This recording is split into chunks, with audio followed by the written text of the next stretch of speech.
Hi, welcome to Paging Creatives. I'm Bella. Pursuing a creative career can be a frustrating, isolating journey. So I sit down with working artists forging their own paths in hopes to inspire and educate and create a community of artists where we come together and we support and uplift one another and maybe even network and further our creative endeavors.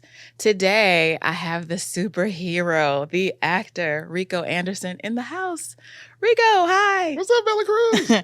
Thank you for being here. Thanks for having me. This is awesome. Thank you. So I jump right in and I just want to ask you where you are from. Give me a little bit about your background. Sure. Well, I was born here in California, actually in Seaside, a little small town next to Monterey, California. And I ended up moving to Chicago as a little bitty baby. And from there, I lived there until I was 11. And then my mom packed me and my then two siblings up and we moved to Berkeley. And pretty much my life was kind of continued there until I moved to Los Angeles. What was the path of acting like? How did you get there? I saw things on TV differently growing up. And one of the things that I saw that really inspired me and made me want to do this was the fact that I'm looking at these characters and these people in these situations, and at 6 years old thinking, I want to do this. I can do this. And especially being drawn towards like the little black kids who were on TV as well as the black adults, but just seeing what they're doing and just being really inspired by a lot of the work. I wanted to do it, and I wanted to take it all the way to Hollywood. But the first thing that I saw was actually a musical. And from that musical, that's what inspired me, because and it was The Wiz with Nice. Stephanie Mills. Yeah. And this is me as a kid seeing this and being inspired by seeing not only Stephanie Mills, but seeing all the dancers, the costumes, just seeing all this stuff up front, in your face, on stage. It was something about it that just really hit me, I would say, differently than anybody else in the audience. And as a result, I ended up, it just stuck with me. And I never watched TV the same, excuse me, since then. And when I had the opportunity to really dig into it, it was when we moved to Berkeley and I started taking classes and going from there. Did your family encourage or discourage, a career in the arts? Sure. Actually, my mom was very encouraging. She used to be a tap dancer, so she danced and she knew the arts. So because of that, it was no surprise when I told my mom I wanted to do theater. I wanted to take acting classes. I wanted to eventually move to Hollywood and do film and TV and just all the things.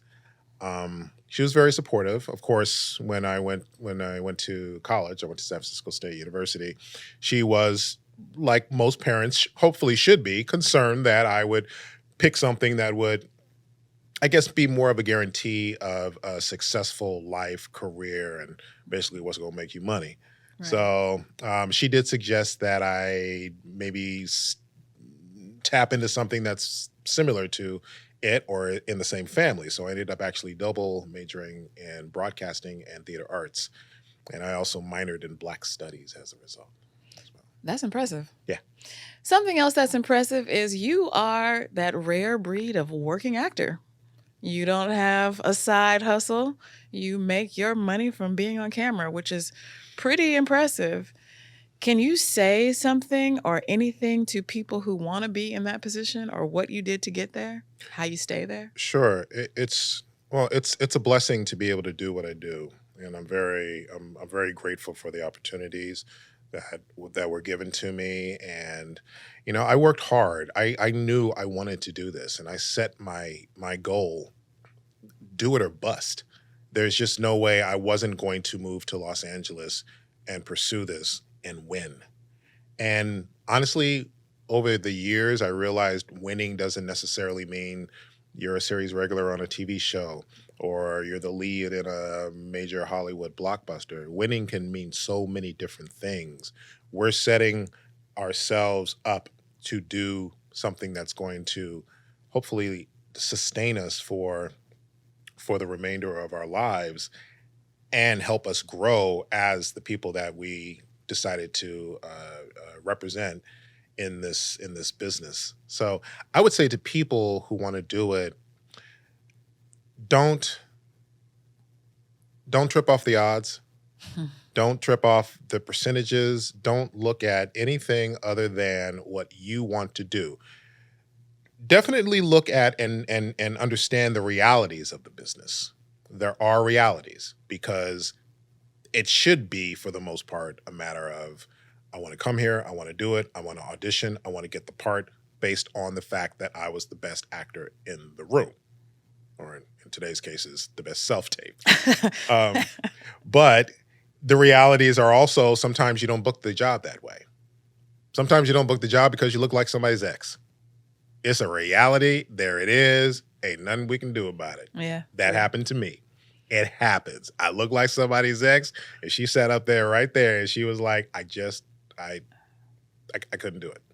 That is, I didn't know they tell you. I know that it happens. I didn't know that they were honest and upfront about it, though. That was a bit of a that was a bit of a different circumstance. Normally, you don't hear. I mean, whenever you don't book something, you never hear why. Right. You never hear that because you were not the best actor in the room, or maybe, it's always maybe you're too tall, you're too short, you're too dark, you're too light, you're too whatever. All that. All the things. So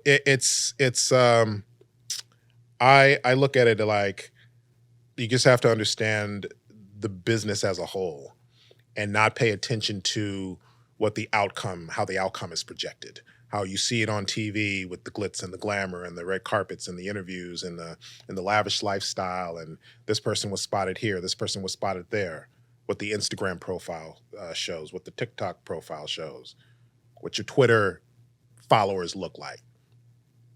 That's not what it's all about. And it's not what determines the level of making it, because the level of making it really is what you want to do and how successful you are in pursuing it. So not listening to the odds in a way that's going to keep you back, and create your own work as you're trying to go out for the big blockbusters, the big series, the big roles and whatnot. Relationships are important. Meet people. Maintain those relationships. Be real too. Being real does more for your career than being fake. People can smell fake a mile away. And people who've been in this business long enough know. But people are going to respect your realism. People are going to respect your hustle. People are going to respect your mind. Know what's going out there in the industry. Know what's happening. Know why things are happening. Whether you like it or not, whether it's effed up or not, know it. You make a good point. I'll segue into the shirt. Right now, we're in a strike. Mm-hmm. This is not going to air until after the strike, because we're going to talk about a lot of things that we can't talk about during the strike. But in terms of, you said we want to do things that are going to sustain us for our lives. Right now, our whole industry and what we do is under threat. Yeah. Can you talk a little bit about that and how this makes you feel and what you're doing during the strike to stay sane? Sanity. I mean, even when there's not a strike, we're trying to stay. That's sane. True. You know what I mean? That's a daily. Yeah, that's a Friday, like it is today. You know what I mean? That's, oh man. The strike is important for all the obvious reasons. We are trying to preserve the soul of Hollywood. We're trying to preserve our jobs.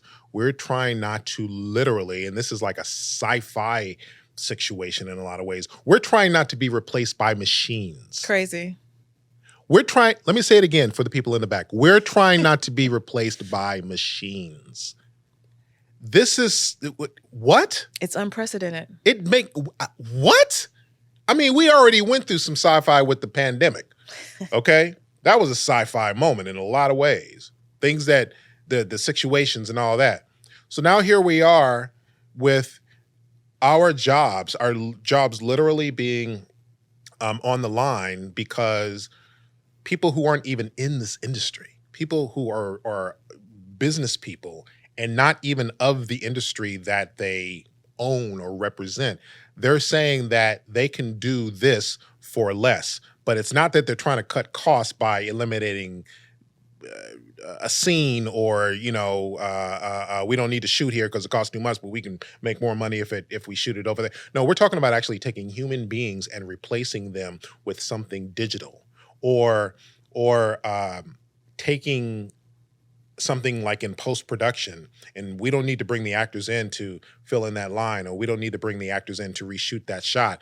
We'll just do a little AI, voodoo, and we got them, and we ain't got to pay them. So there's a lot at stake when it comes to this. And there's also the case of residuals. Yes. And just in general, what we're being paid for the work that we do. This is labor.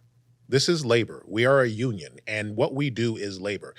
And we also are protecting the majority of the actors. We're striking for the purpose of the majority of the actors who aren't the Brad Pitts, the Meryl Streeps, the Tom Cruises, the Denzels, the Angela Bassetts, the A-listers. We're doing it for the people who are the majority of this industry, who are the lower percentage, but the people who still may be working actors, but the people who aren't working actors also, the people who do have to work at the local Starbucks or the local restaurant or the office or what have you. Because everybody has to survive. Everybody is allowed the opportunity to make a living wage. And the way that these systems are set up today, we've seen online how people are posting some of their residuals. 1 cent People paychecks. have been posting their residuals, and I was going to lead into that. Because you are on a really amazing television show. Thank you. With Octavia Spencer. You do a great job. Thank you so much. Tell us about that show. Truth be told, yeah, it's on Apple TV Plus, 3 seasons, and it stars Octavia Spencer, Ron Cephas Jones, Tracy Toms, Mekhi Phifer, Tammy Roman, and just Hanifa Wood and Rico Anderson. And Rico E. Anderson. I played Herbie on the show. Catch it on Apple TV Plus. It's an amazing show. It was created by a good friend of mine, Nichelle Tramble-Spellman. And it's produced by Hello Sunshine, Reese Witherspoon's production company. And it's just been an amazing experience. It's a whodunit, true crime type drama. And what's beautiful about it is it was based on a book by Kathleen Barber. The storyline does not necessarily specify whether or not the characters are black or white or whoever. But what Nichelle Tramble-Spellman did was she took the book, of course, adapted it for TV, and made those main characters black, and tapped into cultures that a lot of people either aren't aware of, or that people don't really they don't really know a lot about. And one of the cultures I'm talking about are black biker clubs. There's a huge, especially in Oakland, there are, I don't want to say black biker gangs because it's not a gang, but they're a prestigious club that's been around for decades, and it's all black folks. Well, you don't really hear a lot about that, but there's so much more to the story and to the show in itself. So I was very honored to be a part of it and to chew up the scenery with Octavia and Ron. I was just about to say, yeah, and everybody. What was that like? It was great. It was. I tell you, the rehearsals before we shot it was just a masterclass in watching everybody. I bet. I mean, you're watching experience. Mekhi Phifer, been in the business forever. Ron Cephas Jones, been in the business forever. Octavia, I mean, everybody has dipped into the industry in their own professional way. Tracy Toms coming off of Broadway and doing all the movies that she's done. I mean, there's just a plethora of entertainment and just masterfulness that comes from everything that everybody does. It was so much fun because I really felt welcome in the cast as a member of the cast who may not have the type of fame that everybody else has, but being really looked upon as one of the family and respected that way. And just everybody was very generous as an actor. Everybody I could truthfully say was an actor's actor, is an actor's actor. And that as an actor is what every actor should be, no matter who's standing next to you. If the biggest star on the world is standing next to you and you're doing a scene with them, great. But if the person who has one line is standing next to you, you still treat them with the respect.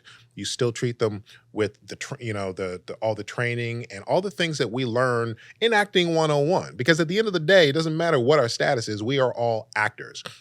Which, going back to the strike, that's why we're out there. And when we're out there marching, you see actors from the biggest TV shows who make whatever they make or who has whatever status, to the person who has no lines because maybe they're doing background work, or whoever. We're all in this together because we're all the same thing in this respect. And that's why we fight. That's why we march. That's why we make ourselves heard and we stand up. And we're all being counted. And we're being counted because there's strength in numbers. And it's important that the industry knows that this cannot continue. And this affects everybody. And it really doesn't matter who you are. Because it not only affects everybody, it affects people around who aren't in the industry. The economy of California, as we know it, is suffering tremendously because of this strike. Because the studios refuse to part with the small percentage, the very small percentage that we're asking for, which just allows us to live. Well, I hope and pray that by the time that we get to air this, I hope we get to air it really soon. Mm-hmm. That's the first thing that I'll say. Yes. And I think that it's important to note the solidarity. Mm-hmm. Previously, I think only like 20% of SAG people were voting, but 98% of us voted to strike. Yeah. I've been in SAG since the early 1800s, but I made sure that I am involved. It was me. Okay. All right. You know, I was striking today. That's why I got my little uniform on, because I was there all day today striking. But I want to say two things. I want to circle back, because when we were talking about truth be told, the first thing is for you to be with those people that you admire and say that they are so great. They are great, but you're holding your own there. You have done a lot of amazing work that spans, many years with a really great career. You've done small roles on some of my favorite shows that I've loved to see, and it's been so great to see you do that. And then you've even done something. Tell me about the dream, because you are a proud Trekkie. I am. And tell me about the role that I love that. Everybody got it? Can you do it? Can you do it? I don't know if you can do it. Can you do it? I can do it. You got it. I got it. Yeah, take that thumb out a little bit. Oh, there you go. First try. There you go. Bam. Done. Tell me about that. And tell me about that role. Sure. I played Boros in Star Trek Renegades. I was fully prosthetic out. You wouldn't recognize me if you tried, which is also so much fun. I was one of the villains in the pilot. It was a pilot that was created and directed by Tim Russ, who played Tuvok on Star Trek Voyager. And it was really honored to be a part of that. I knew Tim before that and kind of courted him to be a part of this, because I've loved Star Trek ever since I can remember watching reruns of the original series going into the next generation. So I've always wanted to be part of a franchise that really, really understands what humanity is about, but also understands our flaws, but also understands that if we all work together toward the common goal of trying to eradicate things like poverty, war, racism, sexism, all the things that lead us to be divided and in a lot of cases hate one another. They Star Trek has always gotten that, and they understood that, and there are episodes that speak on it. The movies that they've made speak on it.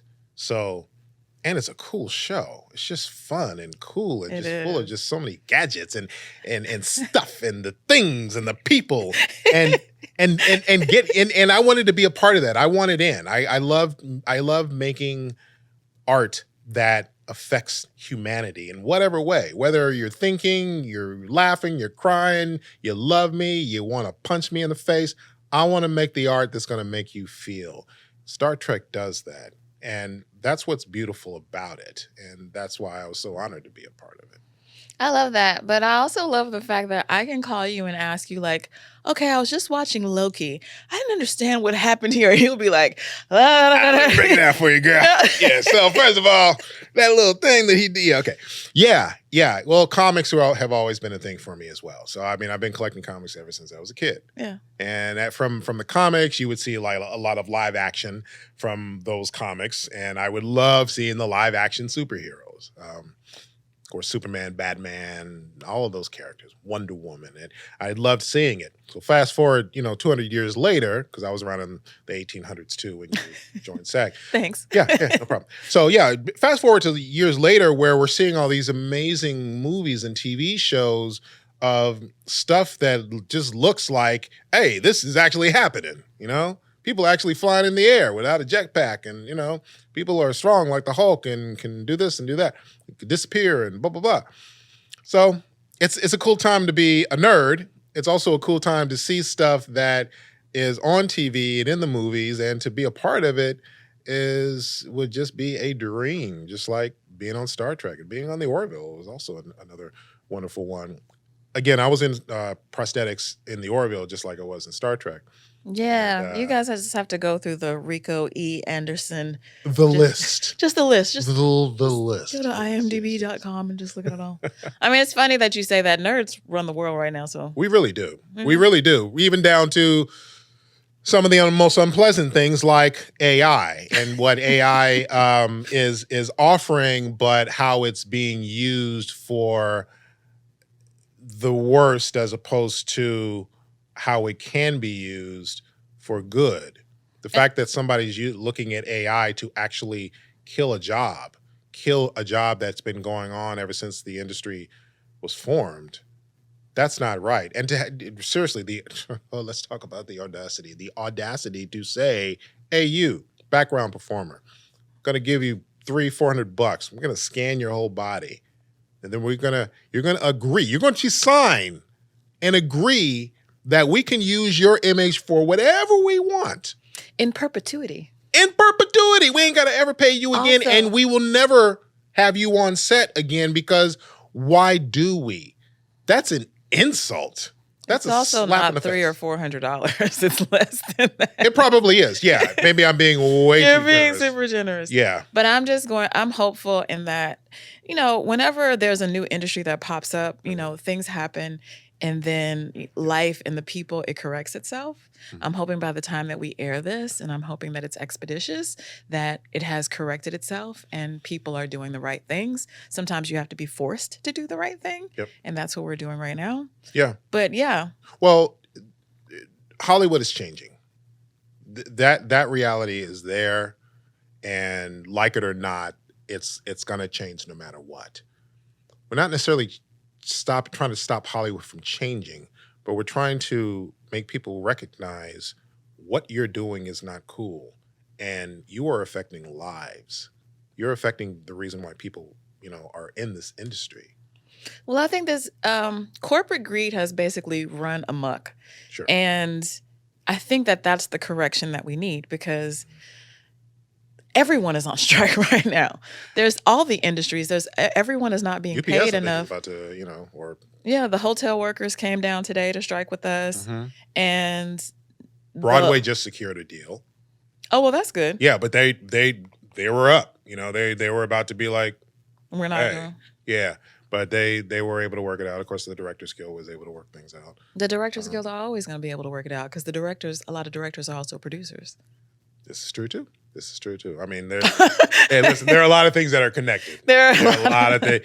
And yeah, but Hollywood is changing, and as a result, we're just trying to regulate what the inevitable really is in a lot of ways. AI is going to be used in this industry, but it does not have to run amok like certain people want it to, and because of that, that's why we strike, because we're not going to just let you just graze in the field and we ain't gonna have no damn grass left when all is said and done. No, you can't do that. It's inhumane. And I know a lot of people say they don't care about that, and I agree. So we need to we need to show our strength in our numbers. And it's really good that you have the people out there that we do have to show it and to really express it and to really look at what we're doing. We shut this town down, basically. It's a beautiful thing to see. It is. It is. You know, good trouble, baby. Good trouble. Good trouble. Well, you are so fun. I always ask a question at the end, and the question at the end today is, what are you overcoming? That's a wonderful question. I am overcoming the constant feeling of, am I doing enough? Ooh, that's good. Yeah. Because I think as humans, we always want to question whether or not we're doing enough. Are we doing good? Are we doing things that leave a lasting impression, a good footprint? Are we inspiring the next generation? Am I letting my nieces and my nephews who look at Uncle Rico as this big movie star, and am I giving them something to truly be inspired by? And the people who aren't related to me, am I giving them something to be inspired by? And whatever it is I'm doing, even if I'm just campaigning to put myself up for an Emmy for something, you know, like I did. I've gotten a lot of people say that that's a very inspirational thing, and I've had a few of the youth say that. So that's my answer. That's a great answer. Yeah. I was on the ballot for an Emmy this year too. Yes.